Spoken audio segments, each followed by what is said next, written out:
La propriété d'usage universelle, livre 2, le système de propriété d'usage. Partie 2, vers une proposition libérale égalitaire. La monnaie marquée, la monnaie non marquée.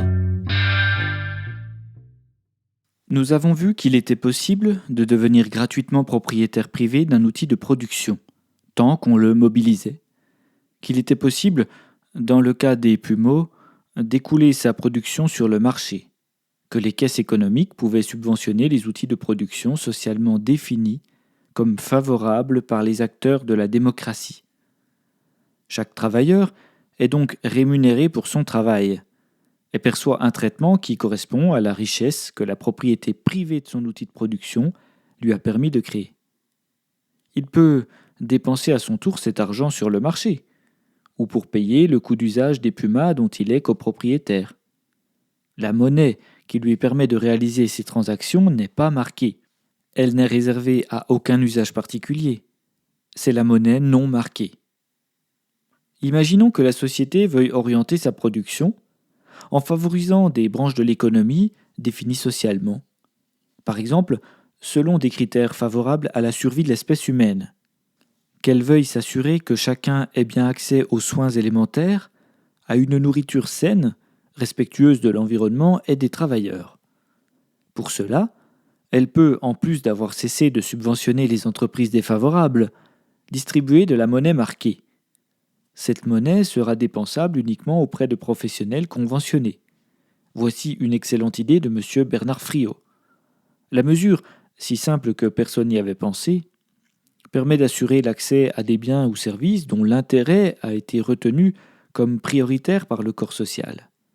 Ainsi, des Pumeaux peuvent demander à être conventionnés et vendre leurs marchandises en monnaie marquée. Les lois du conventionnement, qui donnent un avantage aux propriétaires en leur assurant de vendre facilement leur production, seront définies par le respect d'un cahier des charges socialement élaboré.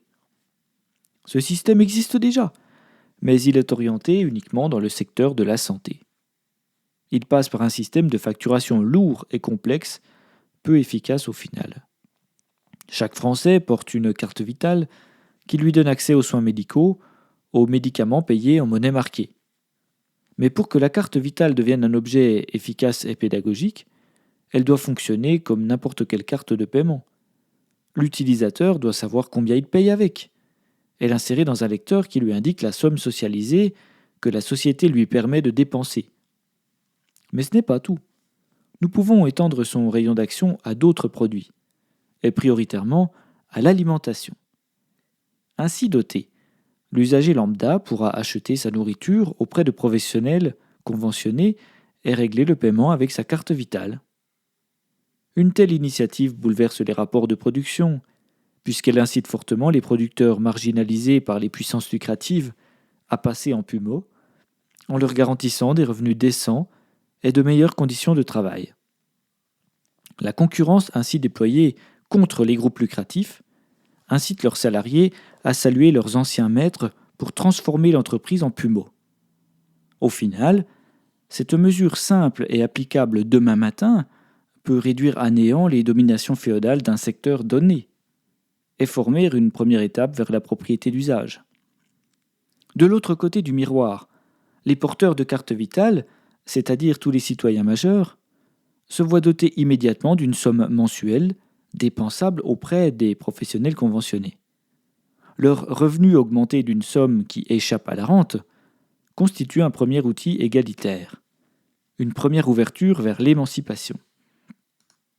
Mais d'où vient la monnaie marquée ? Rien d'original.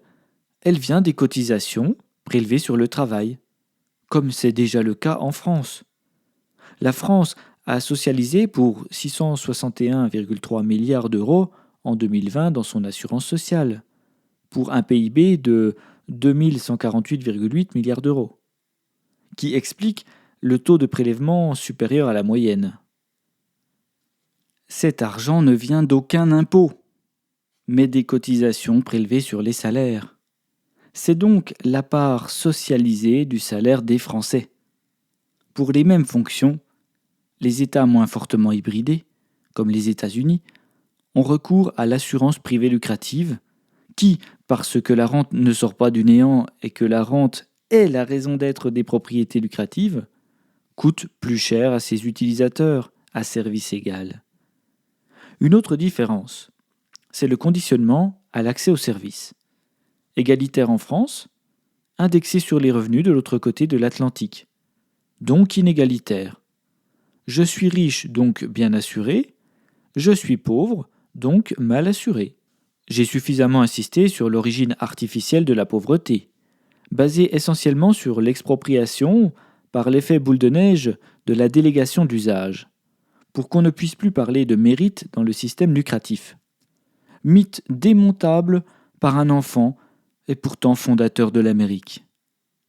Cette parenthèse chiffrée montre que le recours à la cotisation-subvention, en supprimant la rente, procède de la double action de rendre le monde plus égalitaire et d'assécher la capillarité qui enrichit les parasites de l'économie lucrative. Mais la monnaie marquée n'existe pas encore en tant que monnaie chiffrée stockée sur un compte personnel.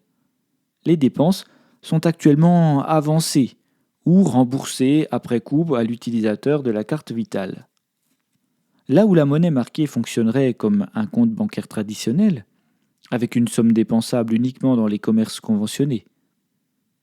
Avec ce système, les monnaies locales perdent leur intérêt, car leur émanation présente n'est qu'une tentative faible de résister aux puissances lucratives mondialisées, contre lesquelles le citoyen local se trouve démuni. Dans un monde de propriété d'usage, elles ont très peu d'intérêt, puisque l'échelle d'action y est l'échelle de l'institution qu'on trouvera généralement à la taille de l'État, et que l'État aura sa monnaie nationale. Les acteurs de la démocratie décideront du montant mensuel de cette monnaie marquée, qui remboursera les producteurs à l'euro près de leur travail de production.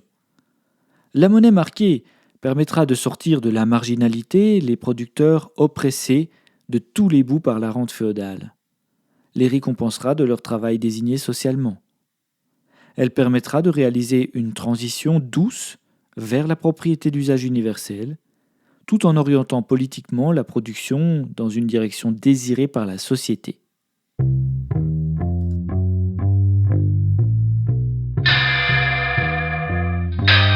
Retrouvez le texte intégral sur lapropriétédusage.com.